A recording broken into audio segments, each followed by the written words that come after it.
Assalamualaikum. This is Naaila, and I am contributing counselor with About Islam. I had some technical difficulties today, so I had a delay. But today we are going to talk about conflict, marital conflict. And there are so many things that could come up with this. And please, give me your questions. I'm going to try and keep up with them all. Y'all know how I work. I always have so many things going on. So I'm going to try and keep up with your questions as they come in. As always, I want to know who's here with me. Send the hearts, send the likes. I hail from Atlanta, Georgia. It's a beautiful, beautiful day here today. Yo, it gets hot here. I don't know about where you're from, but it gets really, really hot here. So right now, it's very, very nice and it feels cool. But it's also it's like 9 in the morning. But you know what? I'm going to tell you the truth. It gets hot even at 9 in the morning here. And this is the great reminder, where Islam tells us that, the hellfire is cooling off. It's taking its deep breaths in the wintertime, in the summertime. And it feels like it because it is hot. Oh, so we have Akbar from India. We have someone from Germany. Oh, I love it. Akbar, that's okay. I can't pronounce that the country that the city that you just put.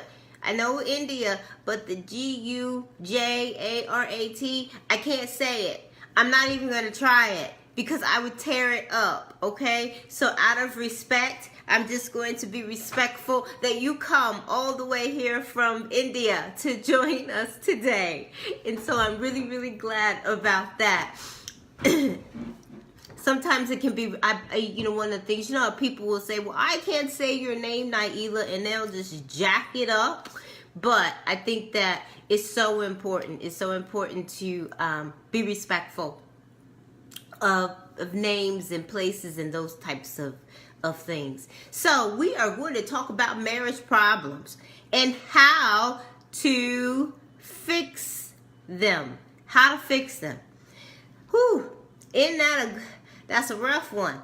When I got the topic from About Islam, I was like, woo! They're really gonna try me. They're gonna try me out today. So I want to talk about some common things that happen with couples in disagreements. And I want to get your questions. And you can always, if you send a question in privately via email or inbox, we do have the great team here at About Islam that will get that to me because this is a lot for me to try to keep up with. So I'm really thinking about what is it that I see. And couples, they'll very often say to me, thank you, Akbar. You think it's a nice topic. I agree. It's a challenging one though. They'll say, well, communication is our problem. And I want us to be mindful that even bad communication is communication. I'm going to give you an example. Someone may say, well, I asked my husband something and he didn't respond to me, and I've asked him more than once. And each time I try to talk to him about this issue, he gets silent. He doesn't say anything, so I don't know what his response is. Silence is a communication too. There's a saying in Islam that there's a hadith that says if you want to marry a woman and she doesn't say anything, her silence is her approval. Now, I'm not saying that is what that means in this instance with the husband. What I'm using that to show is that silence is also communication. That someone not saying anything is an answer. That is an answer. Sometimes I say, well, he or she, my wife, she didn't say anything, so I don't know what she's going to do. What I say to that is that if a person didn't say what they were going to do, that might mean that they're not going to do anything. That may mean that they don't have any intention on changing or doing anything any differently because they didn't give you any new information. They didn't tell you anything any differently. The only thing that you know about the situation or the matter is what you already know. They didn't give you nothing new to hold on to.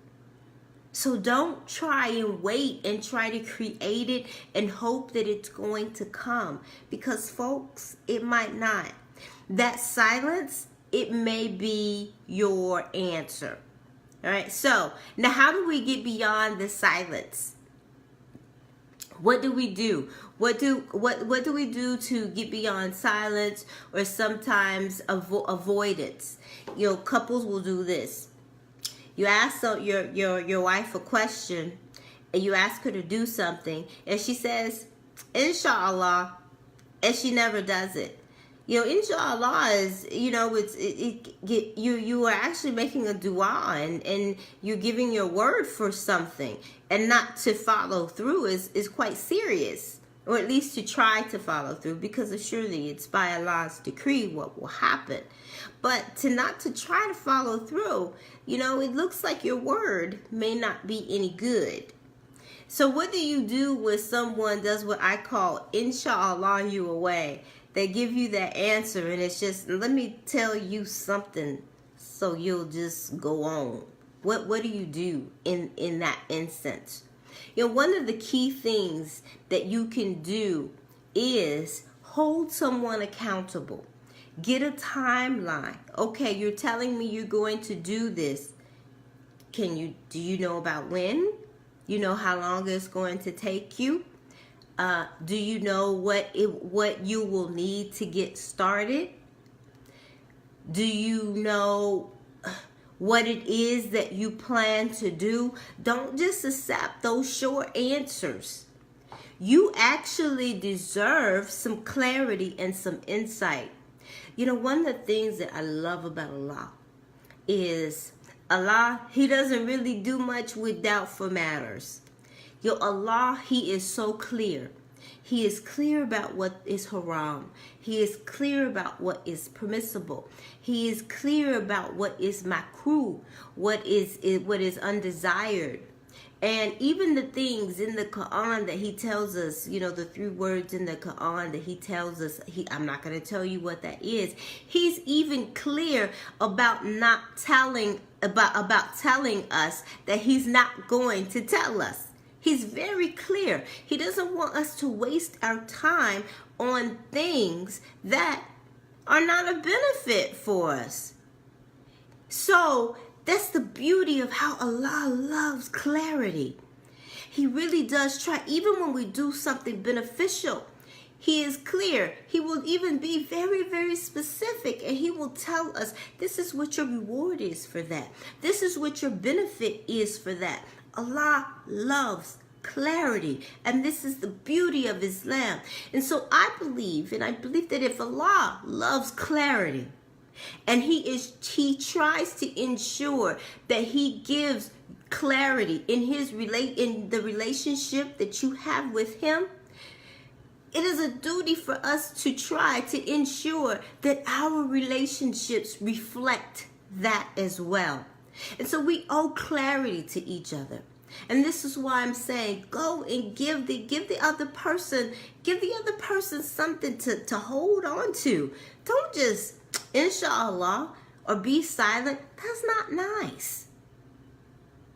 It's not nice to treat another adult like that and to put them in a position where they feel insecure, where they feel like they don't know if they can trust your word. They don't know what to trust because they don't know what it is that you're going to do. This isn't fair. Why would you want to do that to another person?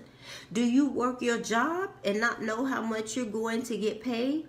No, you don't. And that's the employee-employer relationship. And you do that because you know that if I invest this amount of time and this amount of effort, that my employer is going to give me a certain amount of money back. Your relationship should reciprocate that. You should know that I'm going to do this, and I should know that you're going to do that. Be clear. Be clear. We owe that to one another, to be clear, because it does, it causes people to feel nervous, to not trust, to question your word. It's like, well, why are you questioning my word? I told you inshallah, but you didn't tell the person what it was that you're going to do. They don't know what it is that they should look for. Don't you want to get credit for when you do something right and you do what it is that you say you're going to do? Sure. Because you could do it and the person is saying, oh, you still haven't. You're like, hold up. Yes, I did. I told you that I was going to do that and I did it. But when you leave it so open-ended, people don't know what to look for. You want to be recognized for good. So label and identify about what it is that you intend for your good to be, so that someone can see it. Inshallah, Allah will see it. Inshallah, you will know. And let the other person know, so you can get credit and get kudos for what you do right in your marriage. And when we're not clear, when we're not transparent, it causes problems. Now, I'm going to go to a reason why people do that. I want my privacy. I shouldn't have to tell you what it is that I'm going to do. I'm an adult. I'm grown. You can just wait and see what it is that I'm going to do. Okay, I agree. I agree that you are an adult. But I also know that marriage requires us to show our better selves. Remember, folks, marriage is an act of worship. An act of worship. I'm going to say it again. It is an act of worship. And who does that with their worship? Who said, I'll pray later.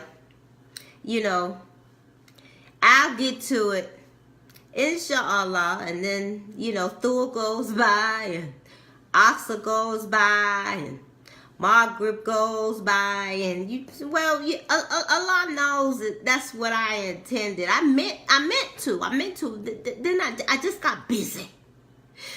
This is an act of worship, and we should take it seriously. Our conduct in this relationship is something that we should give a very, very conscious effort into being good. Now let's look at something. How do we define good? It's going to be good. I want to do good by how you feel like I'm good to you, not by how I think. I think I'm being good to you when I tell you I have a right to my privacy. But if you don't feel that way, it's not nice. This is really about how the other person experiences you, not how you believe you are. You don't get to grade your own marriage paper. You know how in school you swap papers or your teacher grades your paper? Well, in marriage, Allah and your spouse grade your paper, not you. So telling someone, I have the right to my privacy and I don't owe that to you. Or, I'm going to say it, y'all, it happens. I'm the man. I don't need to. Marriage still has some conditions attached to it. We do have duties and responsibilities to the other person. Allah is clear on what those are. But we also have a duty and a responsibility to do what we can to make sure for the other person that this relationship has some joy in it, that it includes happiness, that it includes inspiration, that it includes motivation. And those are demotivating moments. Those are not moments that increase love and increase kindness. And and we miss out on a moment where you can connect with the spouse. It's such the simplest way. Rather than saying, well, I'm leaving and I'll be back when I get back. Okay, I'm leaving. And while I'm out, I'm going to pray Maghrib at the masjid, and then I'm going to come home. That's nice. That's just nice. Your wife, she then knows when to expect you. That's just considerate. And this is what we're talking about. Just being considerate of another person. Basic considerations for another person. And because we are married, we're never excused from basic considerations. And again, I'm going to say it again. Marriage is an act of worship. And I have a duty to be able to treat you well in this relationship that Allah has blessed us with. And what happens is that we get stuck. We get stuck in what we believe to be culture. In my culture, this is how we do it. In my culture, the woman, she doesn't do that. And so I'm going to ask us all to be, and I'm talking about myself too, what is going to be important to us? The culture that we come from or the culture that Allah has created? We have to create an Islamic culture. All right, so another thing that comes up in regard to marriages is, I'm going to give you all a hint, okay? Sometimes we get with a person, we marry a person, we don't understand.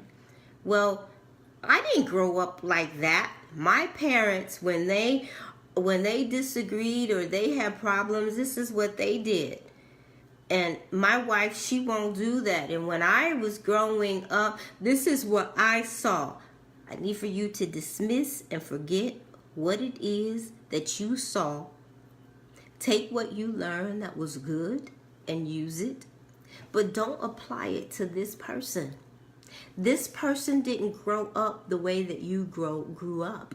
And even though the two of you may come from the same country, you may speak the same language, you may have the same culture, you are still two totally different people. Do not take your beliefs and the things that you've learned and the things that you believe to be true and enforce them on another person and expect that that's how they're going to be. They're not. That's not fair to them. So I'm going to suggest that you do a couple of things. First, I'm going to suggest that you look at their family. Just pay attention. Look at their family members and look at their parents and see how they communicate with one another. See how they make it happen. That's going to be the first thing. Secondly, ask them, what is it that I am not doing that may keep you from communicating with me? Ask. What is it that I am doing to prevent you from being open with me? And all right, ladies, I'm going to give you a hint. I'm going to help y'all out, okay? You got to tell the other sisters, all right? Because this is a huge complaint with women in regard to their husbands. He doesn't talk. He doesn't open up.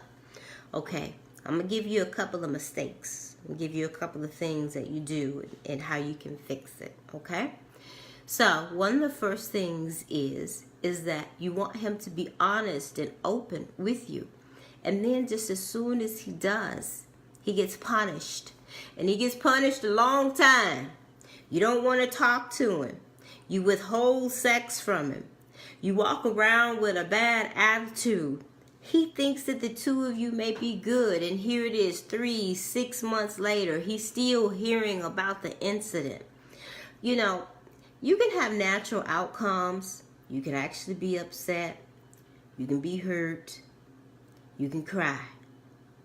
But just whipping a person with it for months on end, he's going to shut down. He needs to know that he can show up in front of you with his flaws, with his sins, with his good, with his bad. And yes, he will have consequences because of whatever the issue is. But also know that he may find, that he will, not may, but that he will find mercy. That he will find mercy with you. that you will not hold it over his head, and that you will remember that he is a flawed human being, and that you trust that he can recover. He needs to know that you believe that he can fix it, that even in the presence of his mistakes, he's still your hero. Now, that ain't what we do. But I need for you to set that up. You need to set it up so that he knows when he comes to you that you're going to be a safe place for him, that he can be flawed. Men hurt too, y'all. All men are not narcissists. You know, I did a video on my Facebook page. I did a Facebook Live recently that talked about how women are narcissistic too. We throw that term around. He's a narcissist. He only thinks about himself. Women are narcissists too. It's not the only for men. And that we apply these terms to people and they're not valid. And even if they are, even if it is valid, what are you doing to help a person get through that? And I'm giving you a concrete suggestion on that. Let him know that you are going to be a safe place for him, and that you're not going to be punitive long term. That's where we mess up. Okay, second thing that happens, and this goes for men and women.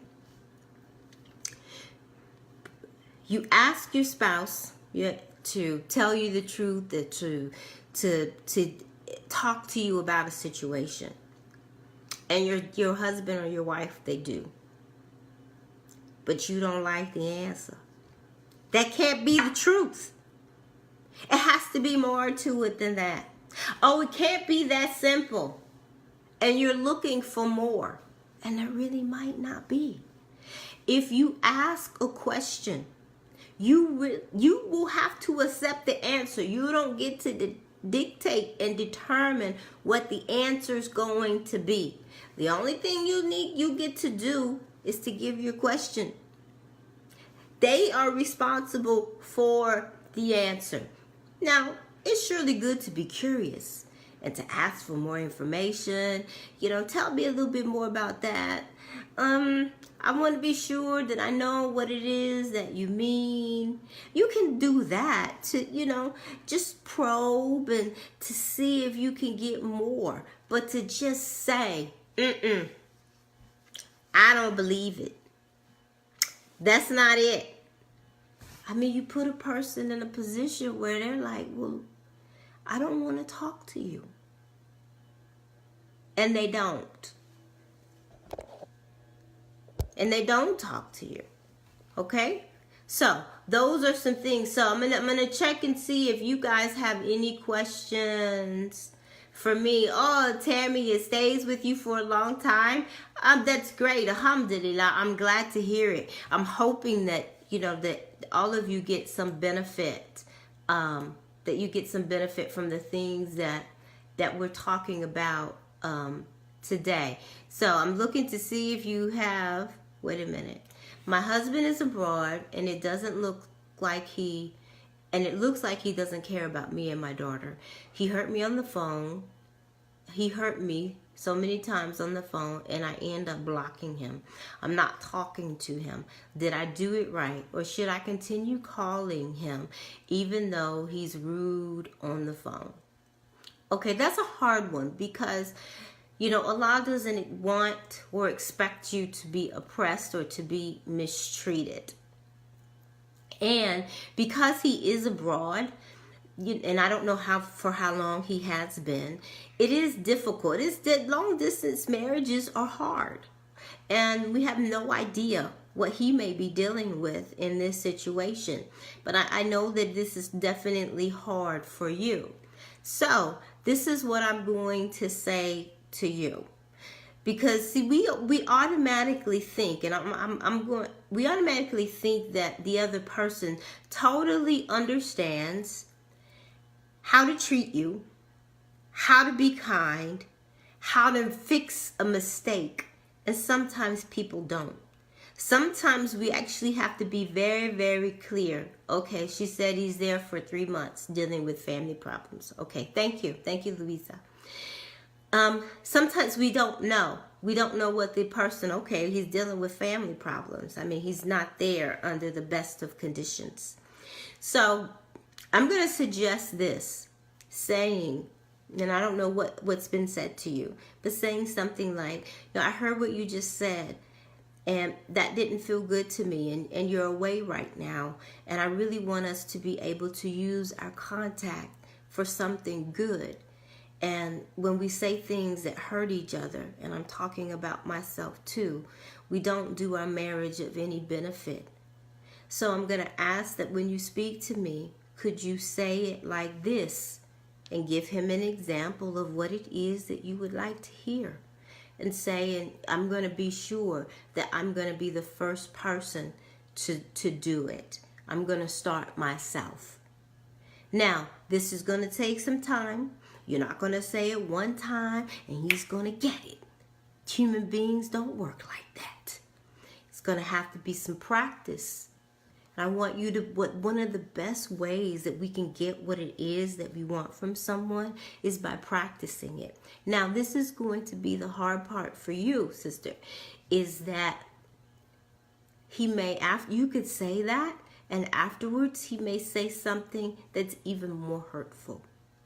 But I want to think good of the brother, but I'm just talking about what I know to be some of the natural human instincts of people. People are flawed. The sons of Adam are flawed, okay? And if he does do that, don't get pulled in. Say something even nicer. Make a dua. Give Quran. Give a reminder. If it continues, what you can do, because I don't want you to be oppressed, and I really don't know how intense this gets. I don't know if it gets to name calling. I don't know if it gets to bad language. And folks, I don't want anyone saying, oh, Muslims, they don't do that. Trust and believe that is a lie. Muslims do that. I don't know that her husband does that, but Muslims do that. So I don't know how bad this gets for you.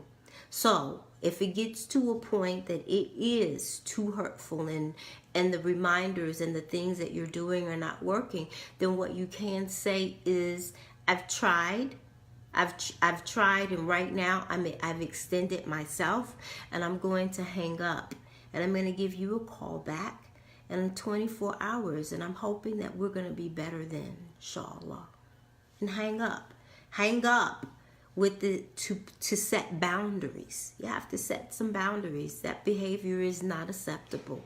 The other boundary is for you to be sure that you don't act that way yourself. And next, what you've done is you've let him know what you were going to do. Y'all remember what I said about clarity, right? There are no surprises. He knows that he should hear from you the next day, and that you're going to give him a call. And that inshallah you're going to come with the right attitude and the right demeanor. Okay? So try that, Louisa, and come back and let us know how that's going to be. Okay? So I'm trying to make sure that I've got my phone and I've got my laptop, and I have two people from About Islam that I'm talking to right now. So I'm making sure that I don't miss anything. Okay? So, y'all know we only have 30 minutes. Got 30 minutes. So it's an hour. It's an hour twice a month. But that is it for today. Y'all let me know what you think in the comments. If you have other questions, please put them in the comments. I always come back and I try to answer and I try to follow up with folks. If anyone is trying to find out, well, where can I find you?